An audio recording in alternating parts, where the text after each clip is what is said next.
Kita berharap di Indonesia ini tidak ada lagi rakyat kita yang tinggal di rumah yang tidak layak huni. Kita bangun IKN megah luar biasa. Rumah para menteri saja sampai 13 miliar. Tapi rakyat yang hanya 20 juta itu masih dikurangi lagi. Ini di mana nurani kita ini? Rakyat yang cuma 20 juta satu rumah masih dikurangi lagi biayanya. Ini di mana keadilan kita? Kalau ini karena tersedot semua di kegiatan yang tadi yang saya sampaikan itu. Jadi tolong, ini butuh nurani kita semua ini. Rakyat butuh sekali, mereka senang bahagia dengan perumahan, dengan program BSPS itu. Kalau perlu di akhir masa jabatan ini dilipat 2 kali lipat. Seharusnya kalau kita memang benar-benar komitmen bahwa negara akan hadir di tengah-tengah rakyat kita yang susah.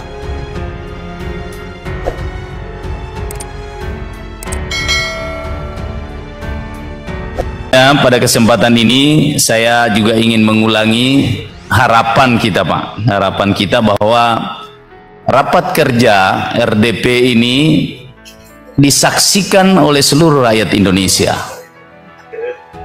terutama bagi kami di dapil masing-masing. Ini disaksikan, Pak, dan kan juga ini merupakan pertanggungjawaban publik kami atas tugas yang diberikan oleh negara kepada kami.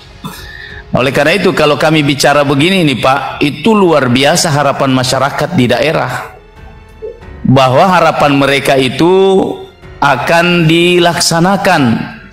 Dan kami ini, anggota dewan ini, anggap memiliki kewenangan yang begitu besar untuk bisa memperjuangkan aspirasi masyarakat yang ada di daerah. Nah, oleh karena itu saya kembali lagi mempertegas pada kesempatan ini, tolong, Pak, semua yang hadir ini kalau anggota dewan itu bicara dicatat-catat, Pak, dicatat. Kemudian kalau rapat di kementerian itu tolong dibuka, Pak, yang kami serahkan itu baru dilihat. Karena kami semua ini sebelum mengusulkan juga konsultasi dengan semua kepala balai, sehingga apa yang kami sampaikan itu sudah sesuai dengan usulan dari bawah.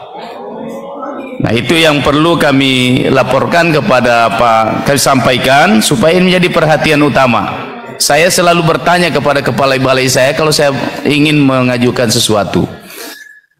Yang kedua, tadi sebenarnya saya tidak ingin lagi, Pak, menyampaikan karena saya sudah serahkan. Saya ini paling rajin, Pak, menyerahkan usulan setiap kali RDP, karena tapi saya harus bicara juga, Pak, mengulangi. Karena ini kalau kita menyerahkan saja tidak jelas apa yang kita sampaikan, karena rakyat kita juga akan mendengar apa yang kita sampaikan. Yang pertama terkait dengan perumahan, terima kasih, Pak. Alhamdulillah apa yang sering saya sampaikan soal hunian tetap masyarakat yang terdampak gempa, likuifaksi dan tsunami yang ada di Palu, Sulawesi Tengah. Alhamdulillah, terima kasih Pak Dirjen. Dan ini juga menjadi harapan kita ketika kunjungan reses komisi kemarin, 2024 harus tuntas. Terima kasih, tadi saya sudah lihat. Alhamdulillah itu dituntaskan di 2023, 2024. Mudah-mudahan segala kendala di lapangan, penyediaan lahan dan sebagainya itu menjadi tugas tanggung jawab saya juga, kepala daerah yang ada di sana, termasuk teman-teman kepala balai, untuk mengusahakan sehingga insya Allah tuntas 2024 tidak ada lagi rakyat kita yang masih tinggal di hunian sementara. Itu yang pertama. Yang kedua, harapan kita juga mengingatkan kembali, Pak, Bapak Presiden ketika pertama kali dilantik, salah satu yang beliau sampaikan itu adalah soal bagaimana menuntaskan program perumahan bagi rakyat Indonesia yang belum memiliki rumah layak huni. Dan jawabannya itu adalah BSPS.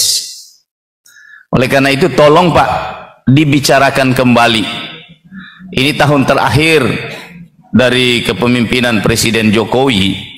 Kita berharap di Indonesia ini tidak ada lagi rakyat kita yang tinggal di rumah yang tidak layak huni. Kita bangun IKN megah luar biasa. Rumah para menteri saja sampai 13 miliar. Tapi rakyat yang hanya 20 juta itu masih dikurangi lagi. Ini di mana nurani kita ini? Rakyat yang cuma 20 juta satu rumah masih dikurangi lagi biayanya. Nah, ini di mana keadilan kita? Kalau ini karena tersedot semua di kegiatan yang tadi yang saya sampaikan itu. Jadi tolong, ini butuh nurani kita semua ini. Rakyat butuh sekali, mereka senang bahagia dengan perumahan, dengan program BSPS itu. Kalau perlu di akhir masa jabatan ini dilipat 2 kali lipat. Seharusnya kalau kita memang benar-benar komitmen bahwa negara akan hadir di tengah-tengah rakyat kita yang susah. Itu yang kedua. Yang ketiga, terima kasih. Saya berpindah kepada Pak Dirjen Sumber Daya Air. Di Sulawesi Tengah itu adalah salah satu daerah yang terkenal daerah disaster, Pak. Dan bencana yang paling banyak itu adalah banjir, Pak. Pak Menteri sampai turun langsung. Ada satu di sana, Pak, yang pernah ditangani oleh Kementerian PU, yaitu Sungai Torue, ya, yang banjir beberapa waktu lalu, dan Pak Menteri langsung ke sana. Alhamdulillah itu sudah tertangani. Tapi ada lagi bahaya yang baru, Pak, yaitu di pesisir pantai Torue itu, kalau dia banjir, Pak, kemudian air lagi pasang, itu abrasi pantai bisa lama-lama nanti menenggelamkan desa itu. Mohon ini menjadi prioritas, Pak. Soal banjir yang ada di Kabupaten Parigi Motong, khususnya di desa Torue ini, berkali-kali saya sudah meninjau langsung, kepala balai juga pasti sudah lihat ini. Kemudian selanjutnya juga rehabilitasi Bendung Sausu, Pak, yang ada di Parigi Motong. Ini juga adalah salah satu sumber lumbung pangan Sulawesi Tengah. Itu ada di Kabupaten Parigi Motong, dan Bendungan Sausu ini adalah salah satu andalan utama bagi pengairan yang ada di persawahan masyarakat yang ada di sana. Kemudian untuk abrasi pantai, Pak, ini sangat penting. Beberapa kali dalam RDP saya sering sampaikan soal bahaya abrasi pantai di daerah-daerah, khususnya kami di daerah Sulawesi, Pak, yang berada di pesisir pantai. Saya beberapa waktu lalu, pemerintah daerah itu sering bilang begini, Pak, ini kan wilayah wilayah sungai dan pantai, ya, ada pewilayahan begitu. Nah, sementara juga di Sulawesi Tengah itu tidak semua daerah pantai sungai itu masuk dalam wilayah sungai yang menjadi kewenangan pemerintah pusat. Nah, ini yang banyak terjadi abrasi pantai. Oleh karena itu saya kembali lagi, sudah ada semua di usulan saya tadi, Pak, mohon dilihat untuk bisa menjadi salah satu prioritas di 2024 ini. Kemudian selanjutnya untuk Banggai, Kabupaten Banggai, Pak, ini daerah transmigrasi. Di sana itu ada daerah namanya Toili, Pak. Ada 2.410 hektar sawah yang ada di situ.